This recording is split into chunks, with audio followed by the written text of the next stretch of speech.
Every morning, an army of hawkers move in, selling Buddha Boy merchandise, including brochures, photo albums, and DVDs. We started selling these CDs a month ago when we were allowed to do so.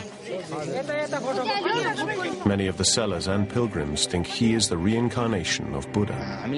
His dream has been to gain Buddha's knowledge and spread the light of peace. The similarities are uncanny. Siddhartha, the Buddha, was born a mere 150 miles away, to a mother with the same name, Maya Devi.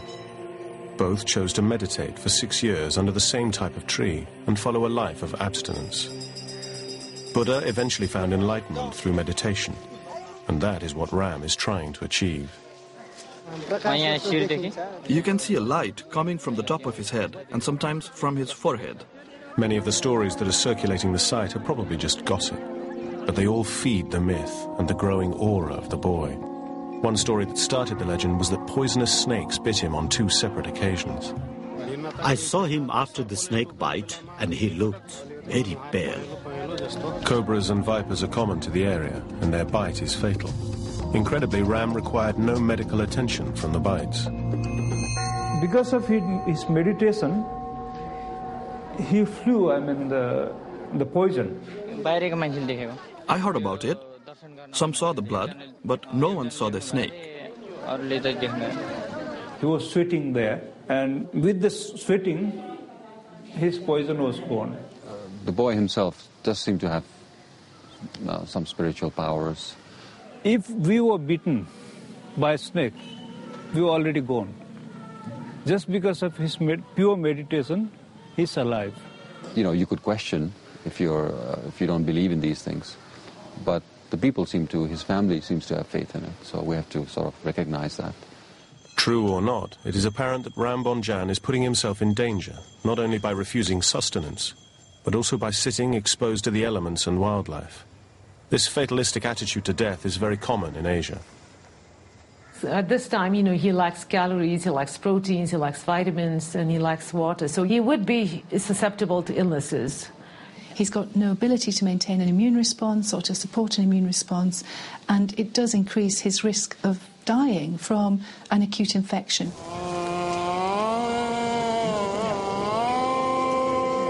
This lack of fear in dying is reflected in the way Nepalese conduct their funeral rituals. In the West, they're private, sad affairs. But there's openness here, an acceptance that sees death as a part of the cycle of life. Many put their bodies through extremes, as they think it's their mission in life. There are many stories about these rishi munis and these great sages in the past. Some of them could live without food and water for many years, not many months. In modern literature, Giri Bala, the non-eating saint, survived without food and water for 66 years, the longest time on record. Today there are many that claim extreme fasting, from Pilot Baba, who survived underwater for 5 days without breathing, to Yog Mata, who buried herself alive for 72 hours. Even in Buddhist philosophy, there are people like that. 5 hours into the second day of watching Ram, detained at the 25-meter fence, a chance arises to try and find some answers to this extreme fasting phenomenon. Lama Lekshe, Grand Master from India, runs several monasteries around the world. It was at one of these that Ram was taught meditation. The Lama has come to check on his pupil and allows us to follow him into the inner sanctum. The boy belongs to Chiku Buddhist monastery, which is in India, in Himachal Pradesh. And that monastery belongs to the Sakya tradition of Tibetan Buddhism. Very little is known of Sakya, one of the 4 Buddhist traditions. Its leaders keep their teachings a closely guarded secret. Buddha's teaching or our practice is not for your fame, not for your reputation, not to collect so many disciples. We usually don't expose much.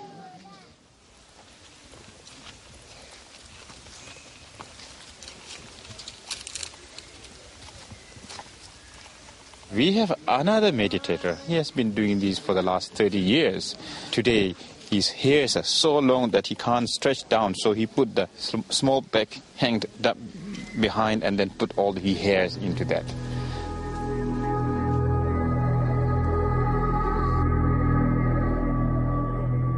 To endure solitary existence in extreme conditions, yogic techniques enable you to focus your mind over your body's suffering. Obviously, if he's genuine, has to use some yogic techniques like feeding on the air, feeding on the breath. There are other techniques where you use a stone, a little stone that you put in your mouth and you feed on the stone. There are all those stories. They are documented in the literature, in Buddhist literature. To understand what type of yogic technique Ram is practicing from the Sakya tradition of teaching, the Lama sits and stares at the boy. I'm amazed by this immense, the intensity of his determination. He told his mother that he was going to sit there for 6 years and reach Buddhahood, which is very rare. I mean, nobody says that, They sit facing each other for more than an hour in what seems to turn into a meditation duel. Sweat starts to form on Ram's face despite a lack of movement and an air temperature of only 15 degrees centigrade. To suddenly start pouring sweat from the face is a very strange phenomenon. He's managing to control his body's physiological process, which no one has demonstrated before. It's not something you ever see in Western society. So how that's being controlled is beyond my level of knowledge. When he was sitting down, I was doing my meditation. Actually, I was competing. And you know that the sweat came down. Okay, so why did you sweat? No, it's a secret thing I don't want to tell you right now. In ancient Buddhist texts, it is written there is a yogic technique called tumo, which increases the body's temperature under intensive meditation. Sweating is a side effect. The question is a young boy like that, how he has mastered this kind of techniques. Obviously, he has not practiced long time in caves or in solitude or in a monastery. So it's very rare, especially nowadays, to hear that somebody is doing it in front of everybody like that. I mean, totally live.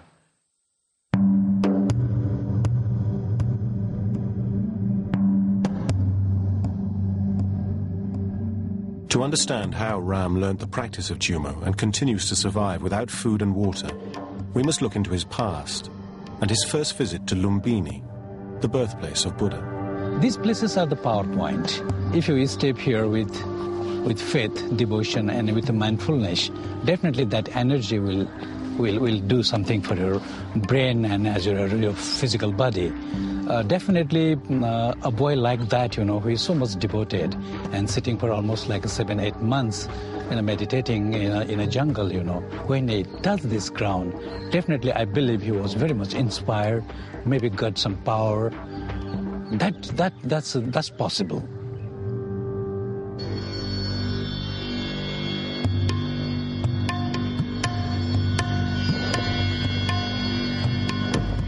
After Lumbini, Ram chose to study at a secret Tibetan monastery near Dehradun, India, 10,000 feet up in the Himalayan mountains and cut off from civilization. There are many examples of monks practicing tumo-intensive meditation in the hills nearby. Ram sort of gravitate toward this monastery, and at that moment, I think it was 2002, or 2003, that he came. It's sort of like his own recognition. But he's too different. He's too different. Why is he too different? There's something to different to the other monks. Tumo is a particular form of Tibetan meditation where the exponents are capable of withstanding extremely harsh conditions with very little food, very little water, and very little clothing. Some lamas are doing meditation in the icy Himalaya. From their body they bring the heat. So, same way, maybe he has done that. American scientists tested the theory in 1982. Monks were soaked in sheets of cold water.